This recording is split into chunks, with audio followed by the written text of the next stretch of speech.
राधे राधे, जय श्री कृष्ण। तो हमारी भागवत चर्चा चल रही है। आप सबका स्वागत है भागवत चर्चा में। आप सब बड़े प्यार से सुन रहे हैं और बहुत ही अच्छे रिजल्ट्स पॉजिटिव मुझे बताते हैं कि अच्छा लग रहा है। चलिए, ये आप सबका बहुत बहुत शुक्रिया है कि आप इतनी अच्छी तरह से मेरी बातों को सुन रहे हैं। अब हम बात करेंगे कि भगवान को वो कहते हैं, सुखदेव जी परीक्षित को, राजन जो आपके पूर्वज हैं उन्होंने भगवान कृष्ण के साथ समय बिताया है, वो उनके साथ खेले कूदे और बड़े हुए हैं। जब युधिष्ठिर ने राजसूय बनाया तो भगवान कृष्ण ने वहाँ पर पत्तल उठाए और उन्होंने वहाँ पर सेवा की। उन्होंने कभी ये दिखाया नहीं कि मैं भगवान हूँ और ना ही कभी किसी ने उनको समझने की कोशिश की। युधिष्ठिर को और पांडवों को ये लगता था कि ये हमारे मामा के पुत्र हैं, तो हमारे साथ खेलते हैं कूदते हैं और हमारे जैसे ही हैं। और कुंती के उनके भतीजे थे।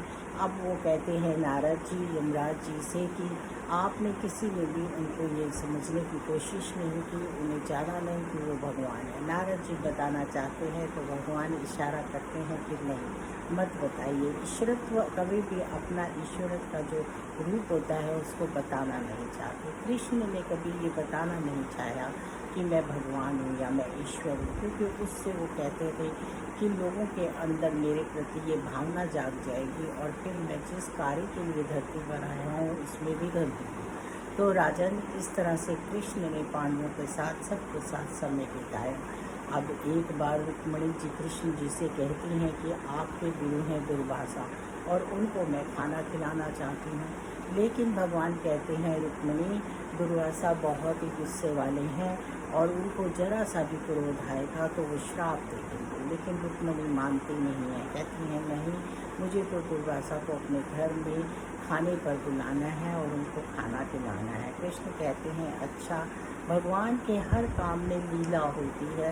वो कहते हैं ठीक है। वो रुक्मिणी के साथ दुर्वासा ऋषि के आश्रम में उनको लेने जाते हैं तो दुर्वासा ऋषि को मना करते हैं कि हे माधव, इसकी कोई ज़रूरत नहीं है आपको खाना खिलाने की, आपकी वैसे ही बड़ी कृपा है, आपके दर्शन हो गए, यही बहुत है। क्योंकि दुर्वासा तो जानते हैं कि ये नारायण का रूप है, स्वयं भगवान है, लेकिन वो मानती नहीं है रुक्मिणी। तो वो कहते हैं ठीक है, मैं तुम्हारे साथ चलता हूँ और वो चलते हैं। जब वो चलने को तैयार होते हैं और वो चलते हैं तो दुर्वासा ऋषि एक क्या कहते हैं, इच्छा रख देते हैं। वो कहते हैं कि ये रथ तुम दोनों को हाँकना होगा तब मैं जाऊंगा। वो कहते हैं ठीक है। रुक्मिणी और भगवान कृष्ण इस रथ को हाँक रहे हैं और वो लेकर आ रहे हैं। रास्ते में रुक्मिणी को बहुत प्यास लगती है, बहुत ज़्यादा प्यास।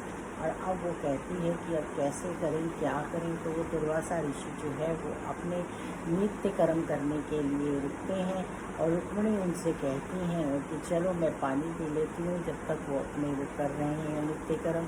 रुक्मिणी जैसे ही पानी पीने जाने लगती हैं तो दुर्वासा ऋषि आ जाते हैं और वो कहते हैं बिना मुझे भोजन कराए आप पानी पी रहे हैं, मैं आपको श्राप देता हूँ। उनको गुस्सा आ जाता है। वो कहते हैं कि आप दोनों का वियोग होगा और 7 साल बाद आकर मैं ही तुम्हारी फिर से शादी कराऊंगा।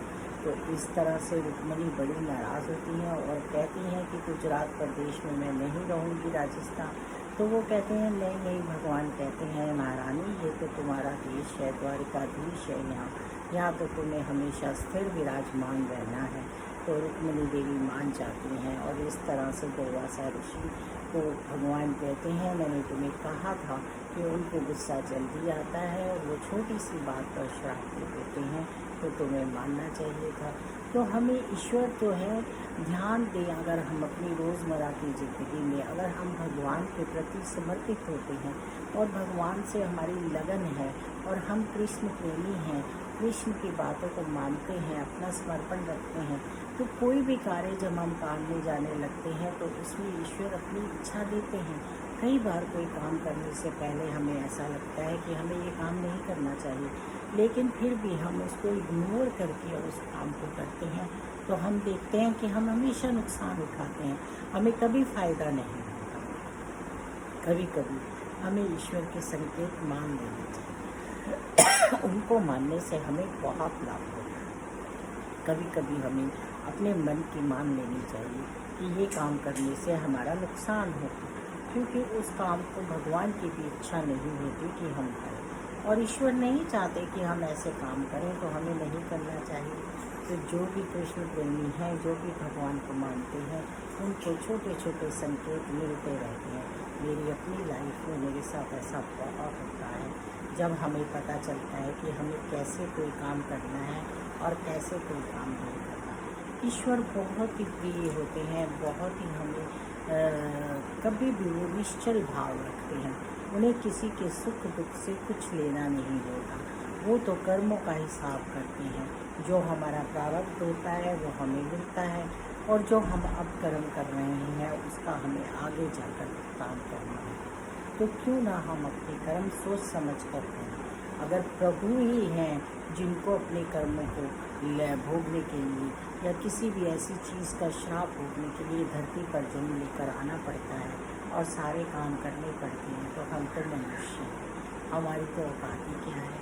तो हमें इसलिए अपने कर्मों को करने से पहले सोचना चाहिए और प्रभु को हमेशा याद करना चाहिए। ईश्वर ने हमें बहुत संकेत दिए। वो पांडवों के साथ मिलकर रहते थे। उन्होंने धरती पर रह के राजन तुम्हारे पूर्वजों के साथ बहुत कुछ किया। उन्होंने उनकी रक्षा की, उनके सब काम किए। कृष्ण एक ऐसे हैं जो भक्तवत्सल हैं। जब भी हम उन्हें निष्काम भावना से पुकारते हैं तो वो दौड़े चले आते हैं। जन्माष्टमी का शुभ टाइम आ रहा है। कुछ ही दिनों में हम जन्माष्टमी मनाएंगे। कृष्ण की जन्माष्टमी मनाने से हमें बहुत ही सुंदर भाव जागते हैं और हमें लगता है कि जैसे आज भी भगवान धरती पर आने वाले हैं, और उसी तरह से हम भगवान की पूजा अर्चना और पाठ करते हैं। ईश्वर को हम जितने प्यार से, जितनी लगन से उनके सारे काम करते हैं, जितनी निष्काम भावना सेवा करते हैं, जितनी हमें श्रद्धा होती है और जितना हमारे मन में ये विश्वास होता है कि प्रभु हमारे साथ हैं, उतने ही भगवान हमें वैसे संकेत देते हैं और उतने ही हमें ये एहसास कराते हैं कि तुम्हें क्या जीवन में करना चाहिए और क्या नहीं करना चाहिए। भागवत में बहुत ज्ञान है। हमें भागवत का पारायण जरूर करना चाहिए। भागवत में का पारायण करने से हमें बहुत लाभ मिलता है। अगर कभी कोई त्रुटि हो जाए तो उसका भी उसमें वर्णन है कि 3 बार हरे नमः, हरे नमः, हरे नमः कीजिए तो आपको उस त्रुटि से लाभ मिलता है। कृष्ण की लीलाओं का तो वर्णन ही नहीं किया जा सकता। उन्होंने तो इतनी लीलाएं की हैं, हमें इतना ज्ञान दिया है। कौन सी ऐसी चीज़ है जो उन्होंने हमें सिखाई नहीं है?